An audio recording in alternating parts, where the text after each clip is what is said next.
Hello, this is Maciek Szcześniak from the Pax8 Beyond, and I'm here with Jean from Absolute Security. Jean, you have a global role managing the relationship with the MSPs.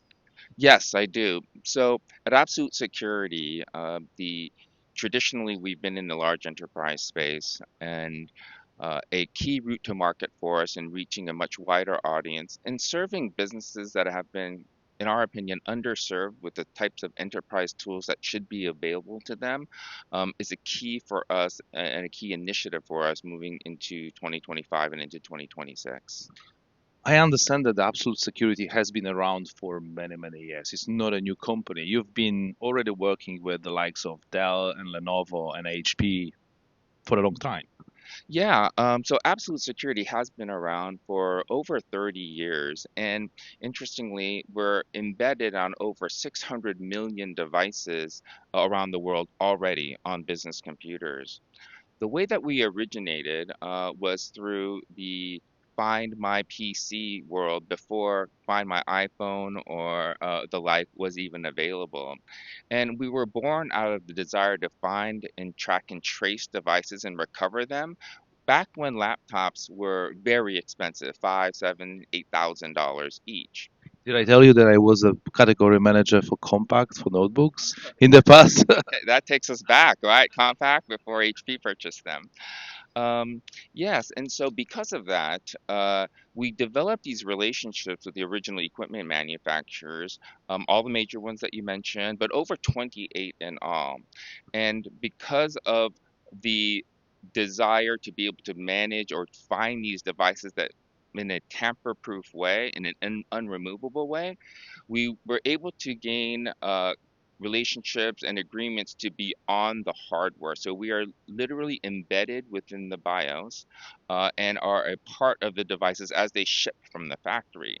Now, that gives us a unique ability to manage devices like no other organization in the world can at a hardware level, and to be persistent and ensure that not just our agent, but agents of a whole host of other software applications remain persistent, operational, and capable of delivering the services that they should be delivering.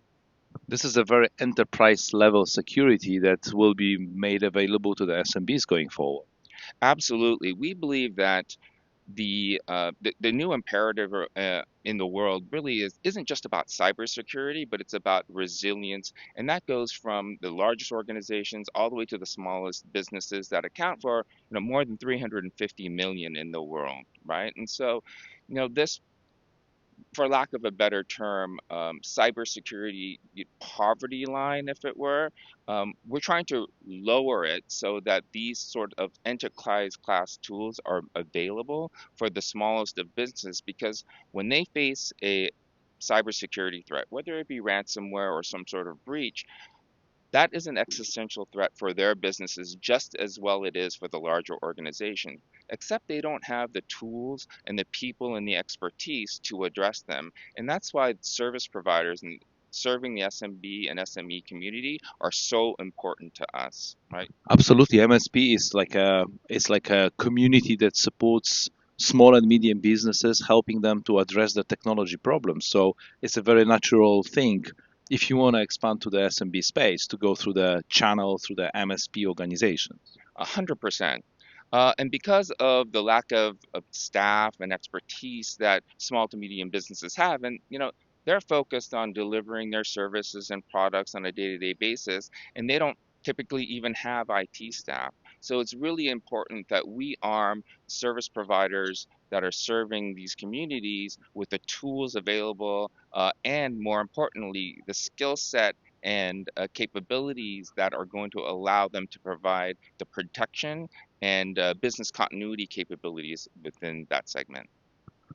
The challenge that I see in Europe specifically is that the channel in Europe is still mainly made of the resellers, traditional resellers and VARs, system integrators that might not have the cybersecurity skills and capabilities embedded into the organization. How is Absolute Security going to help the traditional VARs and resellers to potentially step into the cybersecurity space? Well, I think it's a multi-pronged approach. As a vendor, a technology vendor, we have to partner with other organizations around education. And a great example of that is Pax8 as a company, right? Because of the desire for resellers and VARs to transition into delivering services and all of the educational services that Pax8 and the best practices that they're able to bring to the table uh, and the solutions, the recommended solutions that they're able to offer. We, in partnership with parties like Pax8, will be able to provide not just our platform, but the operational best practices to Pax8, and which would be transferred to the service providers. Okay. So, Jin, the world is changing extremely. The world is changing. Things are moving extremely fast, and obviously, in Europe, we are trying to put some regulatory measures to make sure that more and more companies pay attention to the cybersecurity. What is your help? How are you planning to support this kind of a situation? I think our platform in and of itself addresses a number of things that the regulatory and compliance uh, atmosphere demands. With the pending release of the NIS2 compliance requirement on October 17th, there are a lot of things that are affected, not just for the large organizations, but all of their downstream customers and suppliers. And that includes small to medium sized businesses and enterprises. And there are things such as mitigating the risks associated with cybersecurity threats, basic cyber hygiene that fits right within the solution set that we offer, the patching, the configuration related security management that needs to be done, providing safe and secure access to systems, being able to report on them, and then most importantly, mitigate the threats of those issues and ultimately be compliant.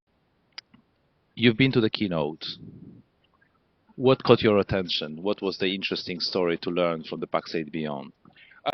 I thought that the transition around managed service providers that they want to make into becoming managed artificial intelligence providers was an interesting one.